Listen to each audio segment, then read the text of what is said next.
الله الرحمن الرحيم. نبدأ إذاعتنا اليوم يوم 27/1/2014. طبعا اليوم هو يوم تاريخي مع بداية الإذاعة، إذاعتنا كلنا.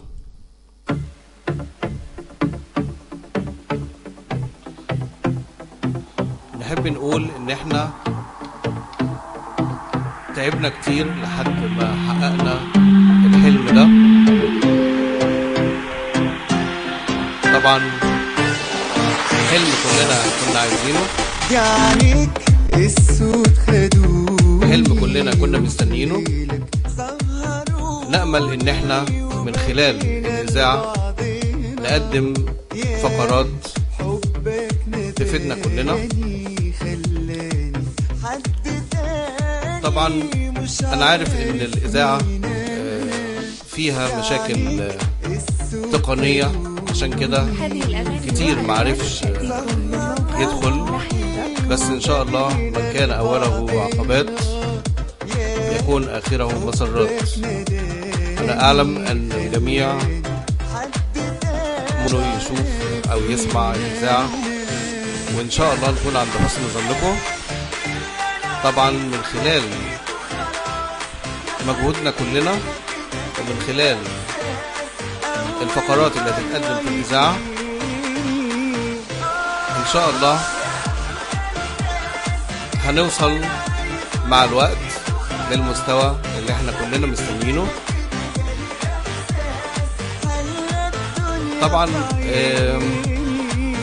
حابب بس اتكلم شوية على بعض الانجازات اللي حصلت في المدرسة في خلال السنة اللي انا كنت معاكم فيها.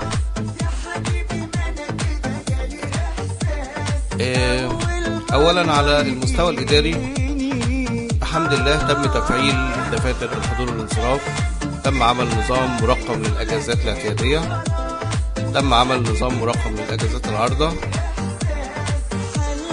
تم عمل نظام مرقم للقرارات الإدارية للمراسلات للنشرات، تم عمل دفاتر متابعة موجهين، تم عمل تنظيم دفتر الأجازات، تم تنظيم ملفات العاملين. ده كده على المستوى الإداري. على المستوى الرياضي بحمد الله تم تجهيز فرق المدرسة، كرة السلة والقدم والألعاب الفردية وتنس الطاولة.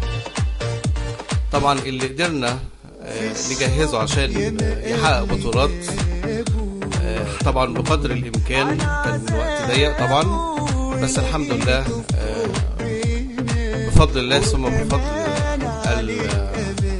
الاساتذه، استاذ الحاب واستاذ ياسر، عرفنا نكون فرق تقدر تنافس. طبعا لو كنا محققناش مراكز السنه دي، بس ان شاء الله دي بذره او النواه للسنين الجايه ان شاء الله. على المستوى الفني تم تجهيز فريق المسرح والاهتمام بيه. عملنا مسرحيات كتيرة. طبعا الحمد لله دلوقتي بقى في خبرة كبيرة عند كل الكاست بتاع المسرح. عملنا مسرحية أنيمال فارم أو مزرعة الحيوان، عملنا مسرحية مناهج، مسرحيتين التوازن البيئي والأوزون، محطة الأوزون. طبعا لسه بنجهز لمسرحيات الفنون في الطريق ان شاء الله.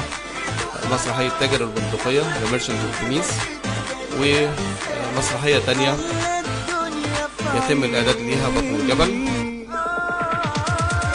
على المستوى الثقافي اشرفنا وعملنا مسابقة اوائل الطلبة الاولى وتانية، وتم عمل دورات تدريبية لاول مرة اشترك فيها اكتر من 100 طالب في الاجازة الصيفية.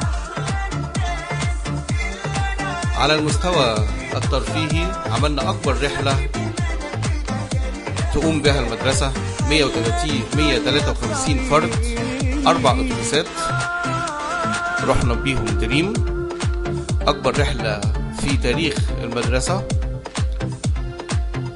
والحمد لله كانت حققت نجاح كبير.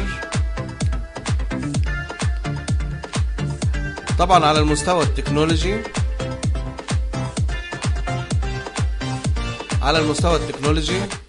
كلنا شايفين عملنا تطويرات كبيرة في جروب المدرسة للتواصل عشان نحقق الهدف منها ان يبقى في حلقة وصل بين المدرسة والبيت والطلبة.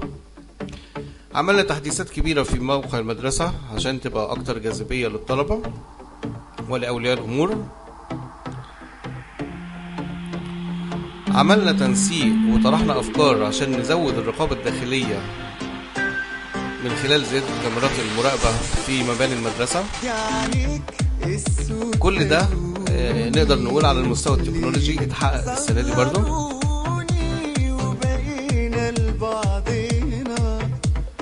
طبعا عملنا إذاعة دائمة للمدرسة، وإن شاء الله هنعمل برضو محطة تلفزيونية.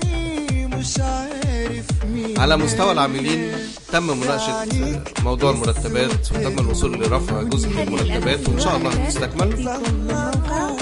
تم المشاركة اجتماعيا وإنسانيا في حالات الوفاة والزواج والولادة. طبعا تم تجهيز غرفة للمدرسات وقبول أن تكون الغرفة في المركز. يعني الحمد لله كان عام مليء بالإنجازات. احنا بس بنذكرها على أساس ان احنا نقول ان احنا بنخطو خطوات في الطريق السليم. نأمل من الجميع ان هو يساندنا ويدعمنا، لان من غير تدعيمكم لينا ومن غير وقوفكم جنبنا ما كناش قدرنا نحقق كل الانجازات ديت. طبعا انا بعتذر لو كنت قصرت في اي مجال من المجالات دي او في اي موقف، سواء موقف شخصي او موقف عام، بس يعني ربنا اللي يعلم وربنا اللي يشهد على كده اني كان بحسن نية، وكان الهدف الاساسي اللي انا حاطه قدام عينيا المصلحة العامة ولخدمة الطلبة ولخدمة المدرسين.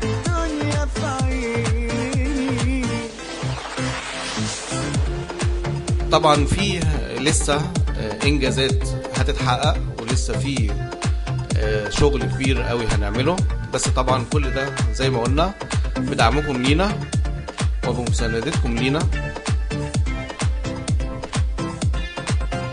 المفروض ان في رحلة هنقوم بيها في الاجازة الصيفية الى الاسكندرية يوم 1/2 يوم السبت الجاي ان شاء الله، ورحلة تانية لدريم يوم 7/2 يوم الجمعة اللي بعدها. الحمد لله يعني الإقبال كويس، في كتير من طبعا هي متاحة للطلبة والأولياء الأمور اللي عايز يجيب أي فرد من أفراد العائلة عشان يقضي يوم ظريف في دريم بارك أو في الإسكندرية. فرصة إنها في الأجازات والأمن الحمد لله بقى مستتب في البلد، فإن شاء الله نقضي يوم لذيذ مع بعض. طبعا لسه زي ما قلنا في مجهودات هنعملها في الترم الثاني عشان نحاول نوصل لمراكز متقدمة، سواء في المستوى الرياضي أو الفني أو الترفيهي برضو أو الإداري إن شاء الله، يعني من تقدم إلى آخر بمساندتكم لنا إن شاء الله. المفروض ان الاذاعه دي اول فكره يعني انا بفكر فيها من سنين، والحمد لله اتحققت على ايديكم بتشجيعكم وبمساندتكم، ودايما ان شاء الله هتحقق امالكم. طبعا بدأنا بدورة لغة إنجليزية وأعلنا عن حجز مجاني في الدورة دي. اللي عايز يحجز في الدورة دي طبعا لو جه 10 أفراد هنعملها الساعة 10، يعني كمان ساعة إلا ربع من دلوقتي لو جمعنا العدد المطلوب. طبعا انا عارف ان في كتير مش عارف يسمع الاذاعه النهارده، وانا بلتمس لهم العذر طبعا لان الموضوع جديد بالنسبه لهم وما كانش فيه ترتيب كفايه. بس يعني اللي ما يتعملش النهارده هيتعمل بكره ان شاء الله. احنا بس نعمل الخطوه الاولى وبعد كده ان شاء الله يعني العجله هتدور وهنوصل كلنا ان شاء الله، هنقدر نسمع الاذاعه. الحمد لله الاذاعه على سيرفر قوي جدا. الاذاعه مش وسيط انما مباشر، بيبقى للمدرسه مباشره على موقع المدرسه.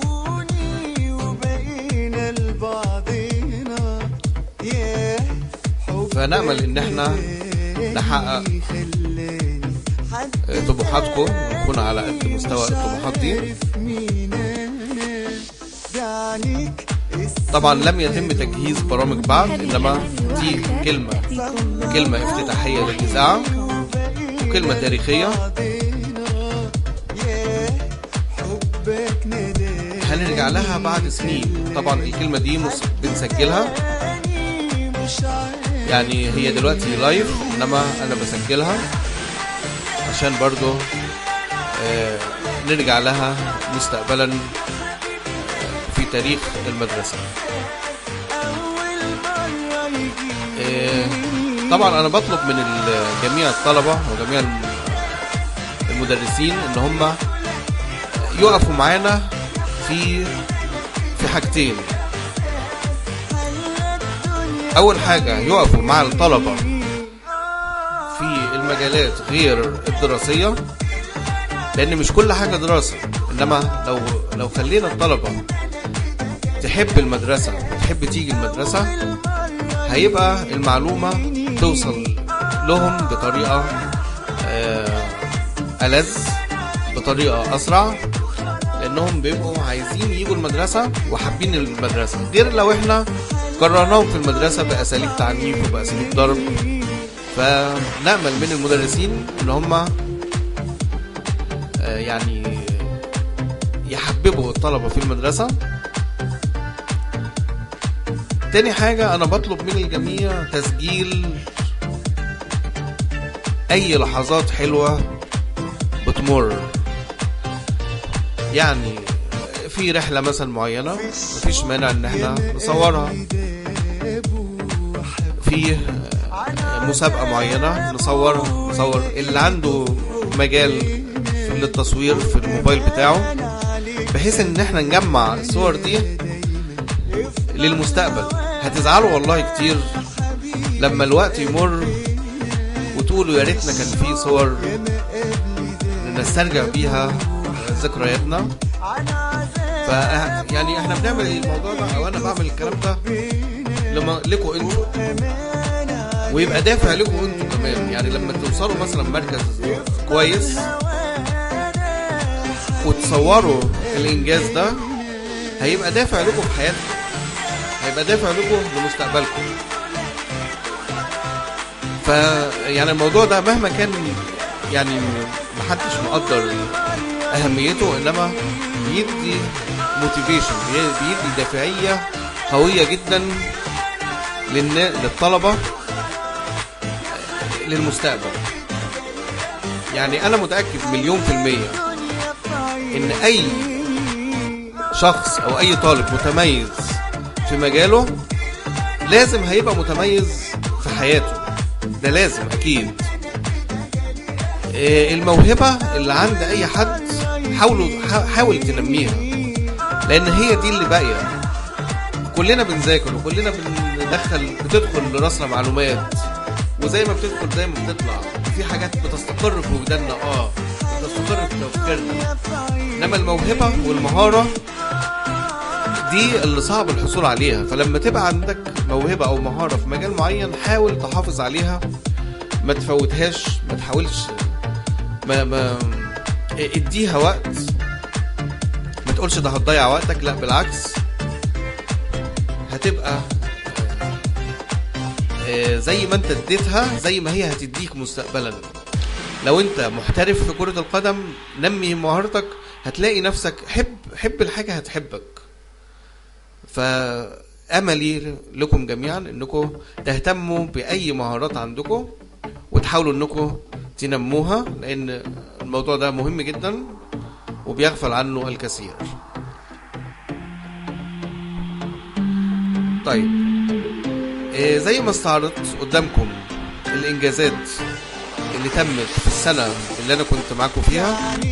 طبعا الانجازات دي ما كانش انا ليا دور فيها انما طبعا ما كانش هتتم الا بوجود اشخاص بيدعموني، بوجود زملاء في الشغل ما انكرش ابدا مجهودهم، ما انكرش ابدا الطلبة وتشجيعها وحبها للإنجازات دي لوحدها أكبر حافز ليا إن احنا نمشي في طريق الطلبة بتحبه. فأنا بشكر الجميع، بشكر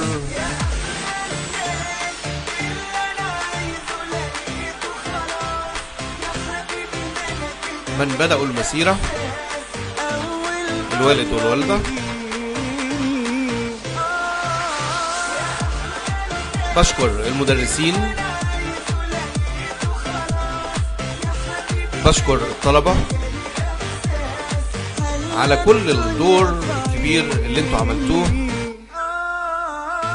واملي دايما ان احنا زي ما انجازات كبيرة اوي اتحققت في وقت قصير، دايما الحلم بيبدأ فكرة بس تبقى عندكم، حطوها قدام عينيكم هتتحول الى واقع. احنا النهاردة عملنا اذاعة لمدرسة رياض الصالحين، ان شاء الله بكرة او بعده هنعمل محطة تلفزيونية لرياض الصالحين، ان شاء الله تكون عند حسن ظنكم، ان شاء الله تكون تحقق طموحاتكم. هيبقى في كورسات كتيرة جدا، هيبقى في دروس كتيرة جدا. انا اول من تبرعت بكورس مجاني ورجائي من المدرسين ان هم ما يبخلوش، وانا عارف ان هم مش هيبخلوا على الطلبة باي معلومة او باي مجهود يقدروا يعملوه في سبيل ان مستوى الطلبة يتحسن. فلو نعمل حتى مراجعة لكل مادة مفيش مشكلة. المدرسين اللي عندهم صعوبة في وجود وقت فاضي ممكن تحددوا ولو ربع ساعة مراجعة، بس مراجعة بسيطة كده على المنهج او على الدرس اللي اتاخد بالتنسيق معايا. اديلكوا فترات في الاذاعة تعملوها للطلبة. طبعا ده مش هيتحقق الا بتشجيع الطلبة واهتمام الطلبة، يعني ما نبقاش احنا بنشتغل وكأننا بنقدم في ملطة. باهتمام الطلبة. انا عامل الكلام ده لمصلحة الطلبة والله ويعلم الله. فلو ما لقيناش اهتمام من الطلبة كل الكلام ده هيتلغى، يعني احنا بنعمل ده لمصلحتكم. فرجاء من الطلبة الاهتمام والتفاعل مع الإذاعة، لأنها معمولة أساسا لخدمتكم، معمولة أساسا لكم، يعني هي إذاعتكم.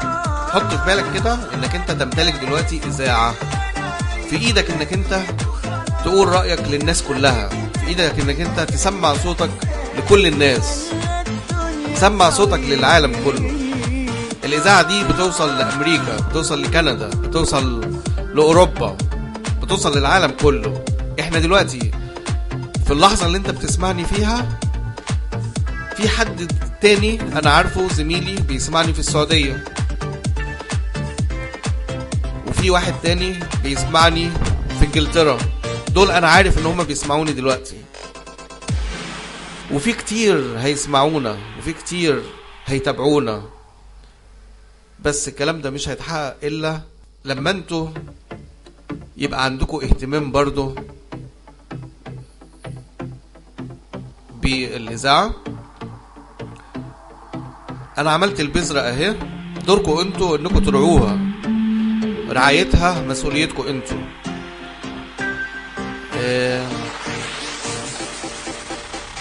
دي امان عندكم. انا مجرد ان عملت الفكرة، طرحت الفكرة وعملتها، ورعايتها مسؤوليتكم انتم، مسؤولية الطلبة قبل مسؤولية المدرسين. فارجو من الجميع ان هم يرعوا اذاعة رياض الصالحين، يرعوا المنتدى بتاع رياض الصالحين، واي طلبات او اي كومنت او اي ملاحظات في الجروب او في الاذاعة او في الموقع في السايت، ممكن واي اقتراحات قولوا لي عليها معاكم عشان نوصل في الاخر ل حاجة نحقق بيها رغباتكم كلها. فأي كومنت طبعا احنا هي خطوة كويسة وخطوة كبيرة، بس هي لسه هناك الكثير، في كتير جدا لسه قدامنا. رعايتها احنا البذرة موجودة، امان عليكم دلوقتي، ارعوها، ارعوا الإذاعة، نموها. المواهب اللي عندنا موجودة، المواهب تقدر تقدم برامج كتير جدا، المواهب تقدر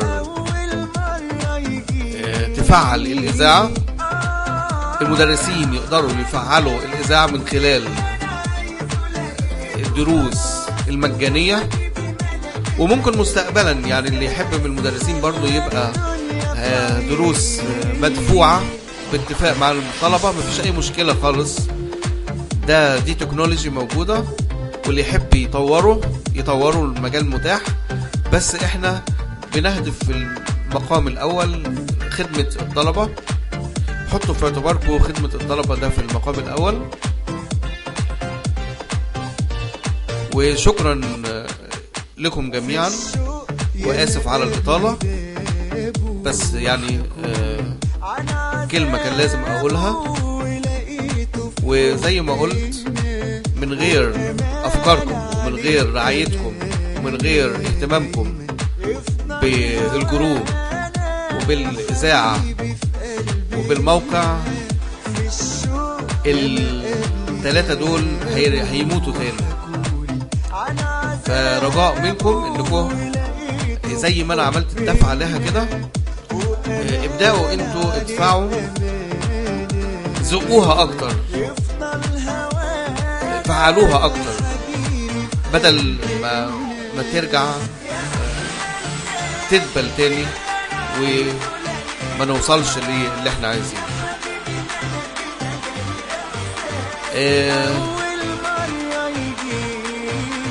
انا معاكم النهاردة، بكرة مش معاكم.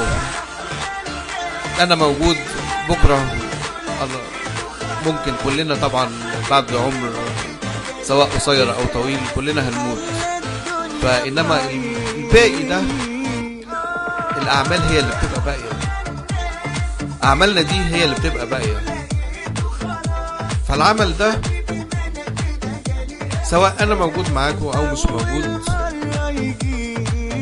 هو في ايديكم انتوا انكم تنموه، في ايديكم انتوا انكم ترعوه. طبعا مطروح لاي حد عايز يبقى مشرف او عايز يمسك اداره في قسم معين او حاجه معينه، متاح للجميع الاشتراك، ومتاح للجميع ان هو يقدم العمل تطوعا. ممكن تتواصلوا معايا للإدارة اللي حابب يشتغل معنا في المجال في إدارة الموقع أو المنتدى أو الإذاعة، يتواصل معايا. وشكرا يا جماعة، وربنا يوفق. السلام عليكم ورحمة الله وبركاته.